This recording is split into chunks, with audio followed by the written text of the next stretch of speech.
Madame, mademoiselle, monsieur, bonjour et bienvenue dans notre magazine Il était une fois. Merci d'être avec nous. Aujourd'hui, il était une fois Marie-Hélène Ska. Marie-Hélène Ska, bonjour. Bonjour. Merci d'avoir accepté notre invitation. Vous êtes actuellement secrétaire générale à la CSC et je vous propose peut-être avant de commencer notre discussion de regarder ce reportage introductif qui est signé de Corinne Owen et Jean-Louis Gios.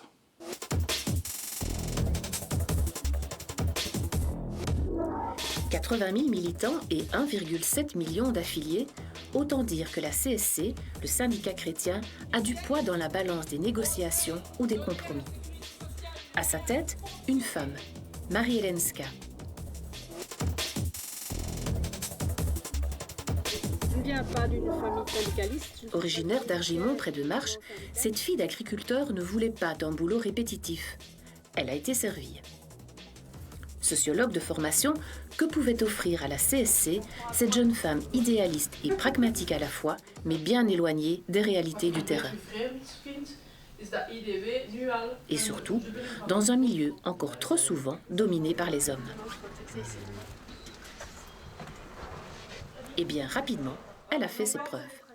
Et elle s'est imposée avec un style bien personnel, direct, sans compromission. Un combat qu'elle cherche à mener plus loin que le registre de la contestation. Son objectif, poser les jalons d'une société libre, émancipée et solidaire. Un fameux défi à l'heure actuelle. Marie-Hélène Ska, comment êtes-vous arrivée à la CSC? Oh, par hasard. J'ai passé un examen d'embauche suite à une petite annonce qui était parue dans le journal Mutualiste.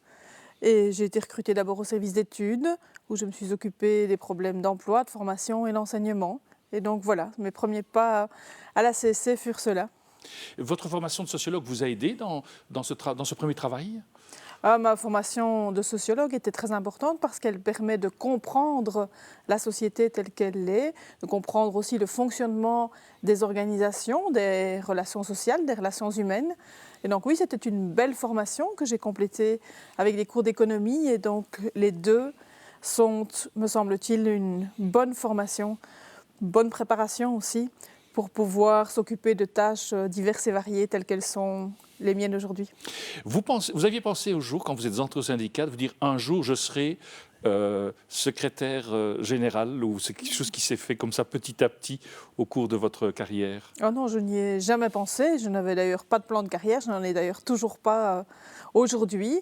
Mais j'ai eu la chance de rencontrer des personnes qui m'ont fait confiance, qui m'ont demandé de porter des projets et projet après projet, je me suis orientée vers les matières de sécurité sociale, de fiscalité, jusqu'au départ de Claude Rollin où j'ai été sollicitée effectivement pour lui succéder. Et quelles sont les qualités qui sont aujourd'hui requises pour être une secrétaire générale à la CSC? Mais être secrétaire général à la CSC, c'est deux choses en même temps, si je puis l'exprimer ainsi. C'est à la fois travailler en tandem avec le président, Marc Leemans. On travaille beaucoup ensemble pour piloter, pour diriger, pour conduire cette organisation sociale. Et c'est à la fois être le porte-parole finalement des francophones essentiellement dans l'organisation, même si Marc Leemans comme moi-même pouvons intervenir tant au nord qu'au sud du pays, ce qui est aussi une force et une richesse, me semble-t-il, de la CSC. Et donc c'est à la fois gérer l'organisation, qui est quand même une grosse organisation, plus de 3000 personnes y travaillent. Vous l'avez rappelé dans votre sujet, près d'1,7 million membres, 80 000 militants, ça fait de quoi occuper ces journées. Et en même temps, c'est porter la voix, être le visage de toutes celles et tous ceux qui ont trop peu les moyens de s'exprimer aujourd'hui. On l'a vu dans le reportage, à un moment donné, on vous entend parler néerlandais. Est-ce que votre fonction vous demande vraiment d'être bilingue aujourd'hui? Je pense que c'est indispensable et c'est souhaitable aussi si l'on veut se comprendre dans ce pays. Je représente la CSC sur les matières européennes et nous sommes amenés donc à travailler avec des organisations venant de 28 États membres aujourd'hui. Et donc il serait un peu idiot de pouvoir siéger dans des cénacles européens en ne pouvant pas comprendre ce qui se passe à quelques kilomètres d'ici. Et donc oui, c'est une richesse, c'est important aussi. Je pense que c'est un gage de respect des uns et des autres que de se comprendre, que de se parler et que de faire l'effort aussi d'être présent partout en Belgique. On dit de vous que vous êtes une habile négociatrice. Vous vous reconnaissez dans cette image de vous? Je n'en sais rien, il ne m'appartient pas de juger ou porter des commentaires sur la manière dont fonctionnent les uns et les autres, et certainement pas moi-même. Mais en tout cas, la négociation fait partie effectivement du rôle de secrétaire général, à la fois en interne, puisque la secrétaire générale est la représentante patronale, si je puis l'exprimer ainsi, lors des négociations avec le personnel. Donc toute la concertation interne relève de ma fonction, mais bien au-delà de cela, évidemment, pour représenter la CSC dans les différents organes de concertation qui existent aujourd'hui. Vous avez le sentiment aujourd'hui, depuis que vous exercez cette fonction, que la négociation s'est complexifiée ou bien quelque part on reste toujours dans la même scène? Écoutez, la négociation n'est jamais facile et elle est d'autant moins lorsque l'on vit des périodes de transition économique importantes où tout ce que l'on croyait solide, des fondements de financement de la protection sociale ou de financement du travail par exemple, est en train de se modifier fondamentalement. Donc, les contenus de la négociation changent, les contours de la négociation changent, les acteurs aussi deviennent de plus en plus nombreux. Mais je n'ai pas l'impression que ce soit lié à ma fonction en tant que telle, mais bien davantage à un monde qui est un monde en transition profonde. Et donc, il nous appartient aussi, comme organisation syndicale, de prendre la mesure de ces changements, de les anticiper chaque fois que c'est possible et de chercher à construire un rapport de force qui soit favorable aux travailleurs et aux allocataires sociaux, puisque notre fonction est celle-là, elle est de représenter les travailleurs et les allocataires sociaux. Votre vie familiale, vos origines familiales, quelque part, est-ce qu'elles sont pour vous aujourd'hui des fondations dans le travail que vous menez? Je pense que les origines des uns et des autres sont quelque part les racines qui sont les nôtres, et donc c'est la même chose pour moi bien évidemment. Je viens d'une famille rurale, je viens d'une famille nombreuse, je viens d'une famille d'agriculteurs, vous l'avez dit en introduction, et donc oui, ce sont des racines importantes pour moi. Ça veut dire que derrière les discussions que l'on peut avoir, il y a le travail à réaliser, et donc mener à bien les objectifs que l'on s'est fixés, c'est pour moi quelque chose d'important. Au-delà, il y a la manière de le faire, mais ces origines rurales, ces origines d'une famille d'indépendants aussi, m'aident à comprendre et à mesurer les différences qu'il peut y avoir entre les indépendants et les salariés, même si les frontières sont plus floues aujourd'hui. Et puis surtout, elles m'ont appris le goût du travail bien fait, du travail fait par soi-même, et le plaisir aussi d'avoir un travail qui soit réalisé, qui soit mené à bien et qui soit mené à bien en équipe. Même si je viens d'un milieu d'indépendants, lorsque vous êtes agriculteur, vous êtes dépendant de beaucoup de choses, de la météo, mais aussi de tout votre environnement. Et donc, dans la fonction qui est la mienne, c'est aussi la même chose. On peut vouloir avancer très vite tout seul, mais il est important de savoir que l'on avance mieux, que l'on va plus loin lorsqu'on travaille ensemble, ce qui est la fonction d'une organisation sociale comme la CSC. Alors, sans entrer dans votre intimité familiale, bien évidemment, est-ce qu'il est aisé d'avoir un équilibre entre vie familiale, justement, et la fonction que vous occupez ? Mais occuper une fonction telle que la mienne aujourd'hui, c'est finalement un choix. Et donc, j'ai toujours appris aussi que choisir, c'était renoncer. Et donc, on ne peut pas vouloir à la fois représenter le monde du travail et en même temps le faire à mi-temps ou le faire à moitié. Donc c'est vrai que c'est un travail qui est prenant, mais en même temps, je pense que les générations comme la mienne n'acceptent plus non plus et ne souhaitent pas vivre ces fonctions comme étant le fait de sacrifier tout ce qu'il y a autour, et ce n'est certainement pas mon cas.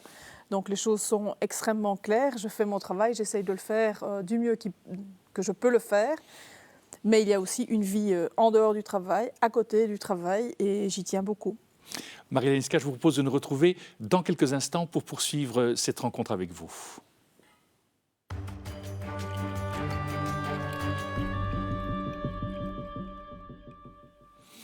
Marie Łańska, la question que j'ai envie de vous poser, c'est quels sont pour vous aujourd'hui, en 2016, les grands enjeux ?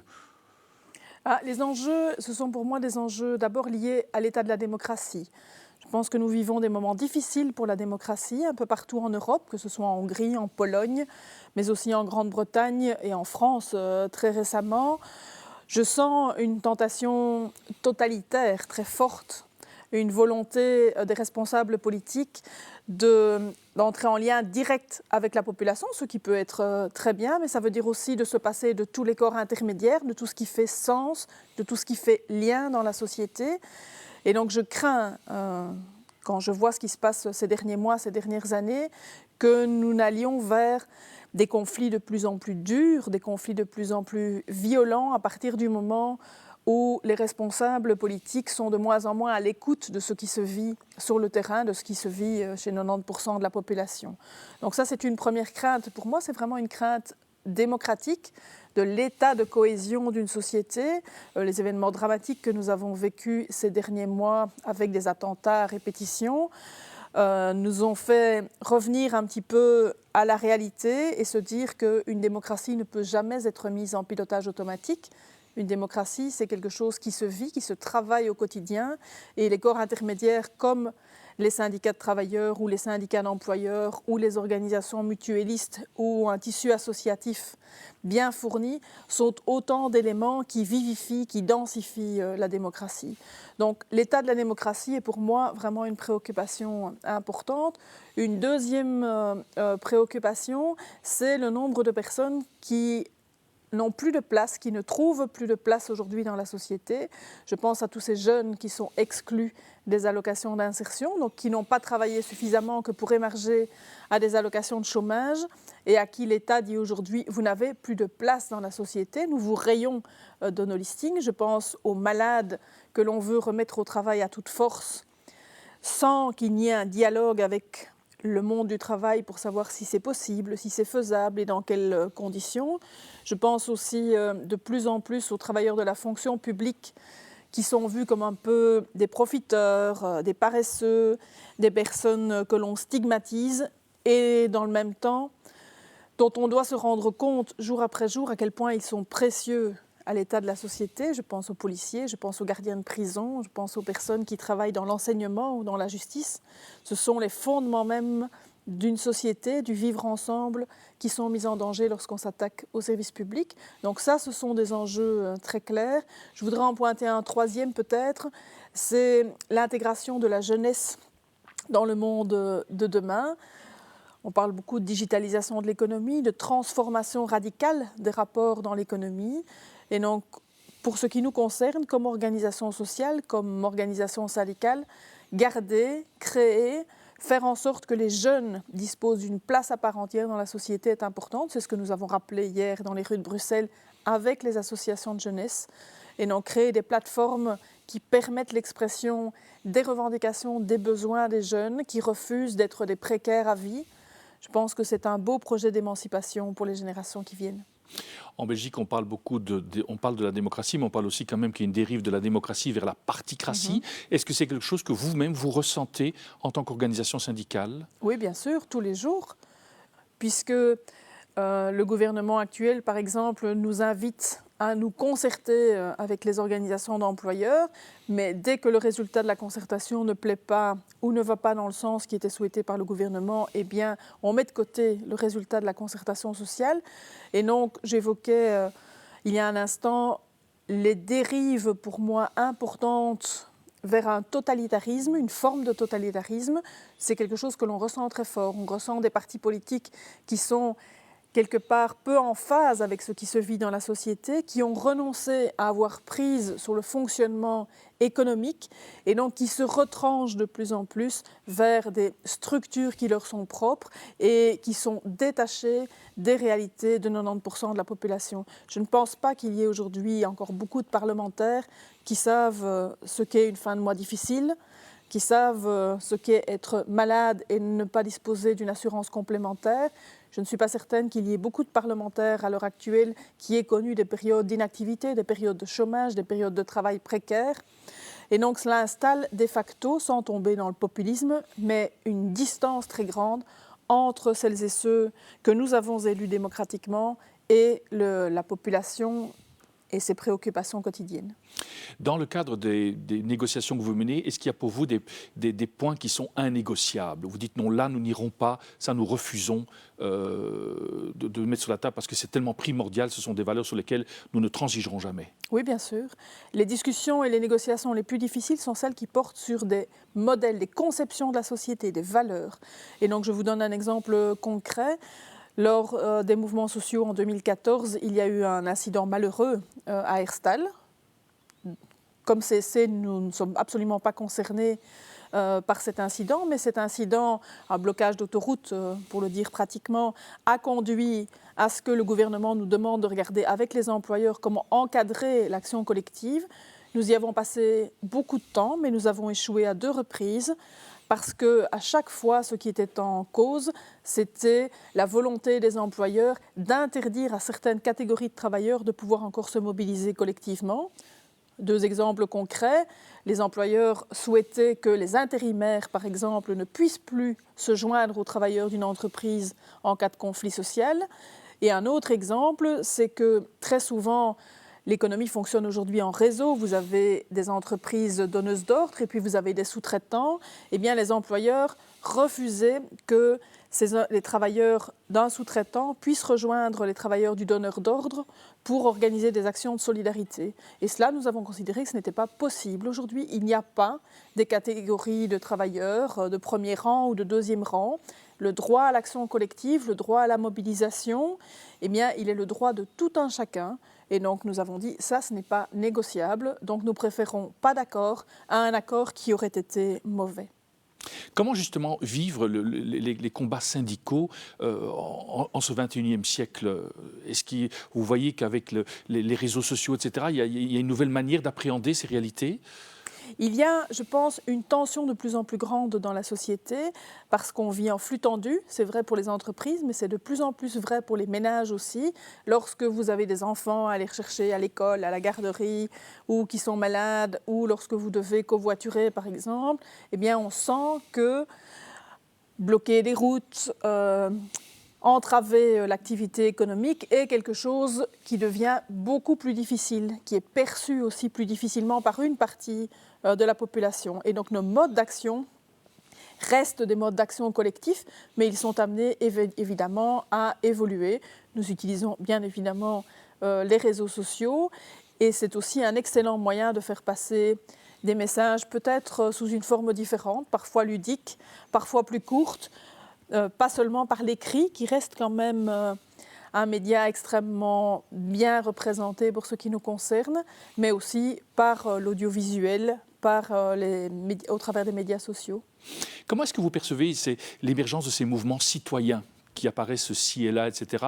Des gens qui disent voilà, non à cette société-là, nous voulons une société sans pour autant se référer spécialement à une organisation syndicale. Est-ce que vous les voyez comme étant partenaires de votre projet ou vous les regardez avec un petit air, c'est quoi ces illuminés? Non, pas du tout. Je pense que tout mouvement citoyen est bon à prendre dans le sens où cela veut dire que les citoyens refusent de se résigner. Et donc ça nous apparaît crucial, important qu'une société puisse à un moment donné, que les citoyens puissent à un moment donné se dire « ça, nous ne voulons pas ». Donc ces mouvements citoyens, ils sont intéressants, ils sont importants. Il reste maintenant à ce qu'ils se structurent, parce que des mouvements citoyens, nous en avons vu beaucoup ces dernières années, qui ont fleuri à gauche, à droite. Mais il faut les installer dans le temps. Il faut que ces mouvements citoyens puissent aussi passer d'une contestation du système à une force de proposition, de revendication. Et donc nous sommes actifs dans toute une série de ces mouvements, pas du tout dans l'objectif de récupérer quoi que ce soit, mais parce qu'ils sont la continuité des actions que nous menons. J'ai cité une action que nous avons menée très récemment et dans laquelle les jeunes se sont mis en plateforme pour se dire qu'ils ne voulaient pas être des précaires à vie. Il y a eu à Bruxelles, il y a quelque temps, une grande mobilisation d'Art Bovenard, de toute autre chose. Évidemment que les revendications d'une société plus juste, une société dans laquelle tous les revenus contribuent, ce sont des revendications dans lesquelles nous nous retrouvons puisque nous les portons aussi tous les jours. Donc oui, 3 fois oui à des mouvements citoyens. Je leur souhaite de se développer, de se structurer.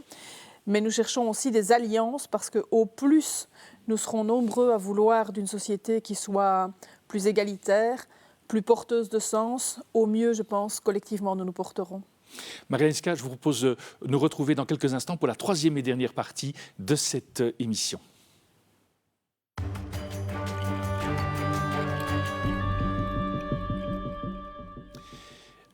Marie Lenska, dans la troisième et dernière partie de cette émission, je voudrais bien vous demander un petit peu quelle est encore la signification chrétienne du syndicat de la CSC. Les deux valeurs fondamentales de la CSC sont celles de justice sociale et d'émancipation individuelle. Je pense que ce sont deux valeurs qui font sens. Nous avons travaillé il y a quelques années à un projet de prospective pour savoir un petit peu comment nous positionner dans les années à venir. Et ce qui est apparu de manière frappante, c'est que l'on pouvait discuter de beaucoup de choses sur la manière de mobiliser, sur la manière d'organiser les travailleurs. Mais ce qui ne faisait l'objet d'aucune discussion, c'était les valeurs de base, parce qu'elles sont largement partagées, parce qu'elles sont solides. Ce sont en quelque sorte les fondations de la maison CSC. Et donc oui, je pense que ces valeurs de justice sociale, c'est-à-dire le refus du développement des inégalités, le fait de porter la voix, y compris des inactifs, des malades, des retraités, dans leur besoin d'être considérés, d'avoir une place dans la société, sont des valeurs qui sont très proches des valeurs chrétiennes.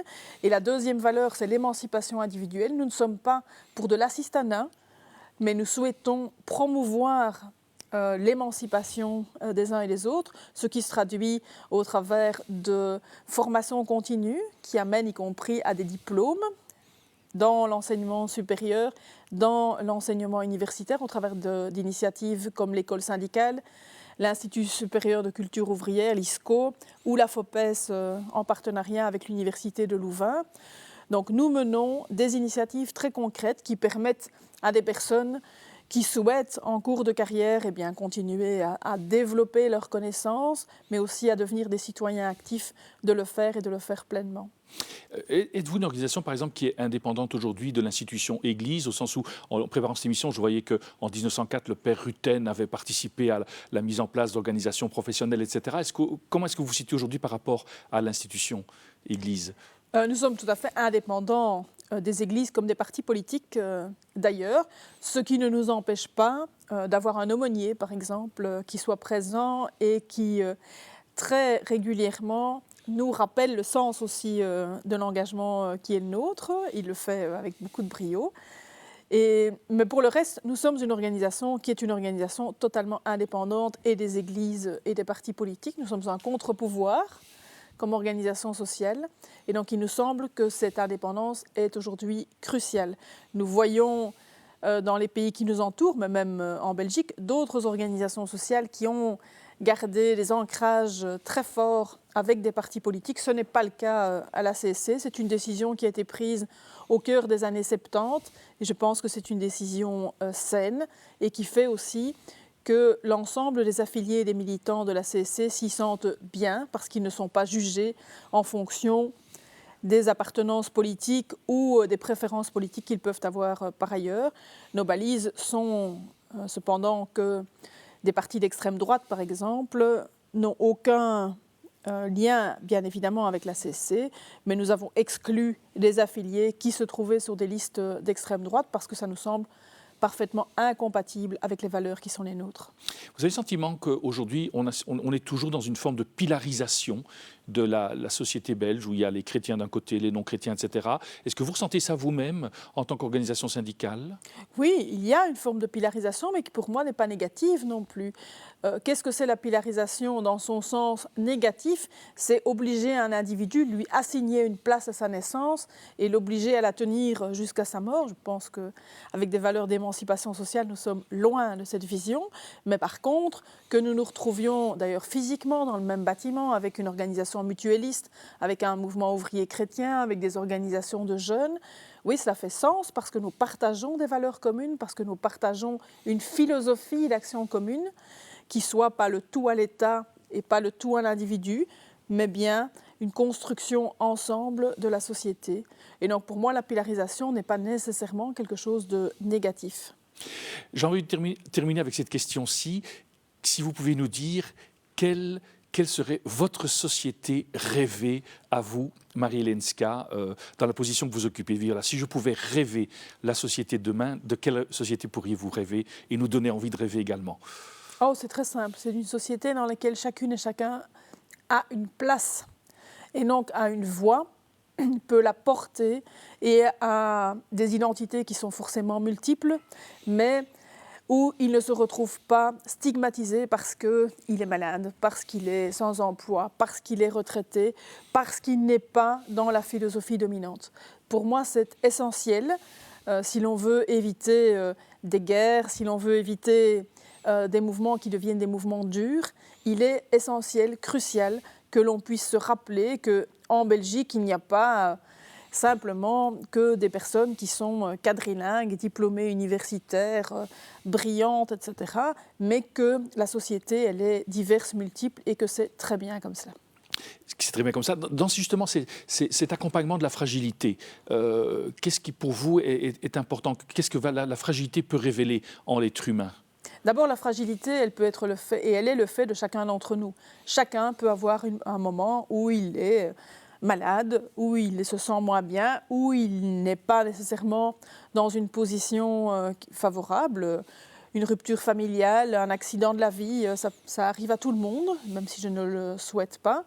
Mais cette fragilité-là, elle est aussi ce qui nous distingue d'objets ou d'animaux. C'est le propre, me semble-t-il, de l'être humain. Et donc nous devons prendre en compte cette fragilité-là, offrir aussi des outils qui permettent aux personnes qui sont dans ces situations de fragilité de retrouver barre sur leur destin, de les accompagner, de les aider à reprendre l'envol qui est le leur. Êtes-vous optimiste? Oui. Oui, clairement? Je suis optimiste, je suis surtout volontariste, c'est-à-dire que je ne me résigne pas aux situations d'inégalité et aux situations difficiles que nous vivons aujourd'hui. Et comment justement cet optimisme-là, vous pouvez arriver à le vivre et à le communiquer vis-à-vis de tous vos adhérents, vis-à-vis de toutes les personnes à laquelle vous vous retrouvez autour des tables de négociation? Comment justement cet optimisme peut quelque part être moteur pour la construction d'une société plus juste? En identifiant bien les défis qui sont les nôtres aujourd'hui, dont nous avons parlé en début d'émission, en les mettant à l'ordre du jour, que ce soit en négociation, que ce soit dans des mobilisations collectives, et en faisant en sorte que des projets puissent émerger, puissent dynamiser notre société. Ça, ce sont des actions concrètes que nous menons tous les jours en organisant des groupes de jeunes, des groupes de sans-emploi, des groupes de femmes, des groupes de migrants aujourd'hui dans la société qui est la nôtre, en étant aussi très présents sur les territoires, c'est-à-dire en étant très proches des réalités qui sont vécues, au plus proche possible des réalités qui sont vécues. Ça, ce sont des éléments importants, concrets, qui nous permettent d'alimenter une réflexion collective, de la porter et de la traduire finalement en revendications, que ce soit à l'égard du pouvoir politique ou que ce soit à l'égard d'interlocuteurs, par exemple les employeurs. Marie-Hélène Ska, merci d'avoir pris ce temps de nous partager vos convictions et de votre travail au sein de la CSC aujourd'hui. Nous arrivons déjà au terme de notre magazine. Merci d'être resté avec nous. Si vous souhaitez revoir cette émission, il vous est possible de le faire en allant sur notre site catobel.be. Au nom de toute l'équipe qui a préparé ce magazine, il ne me reste qu'à vous souhaiter une excellente journée. Je vous dis à très bientôt.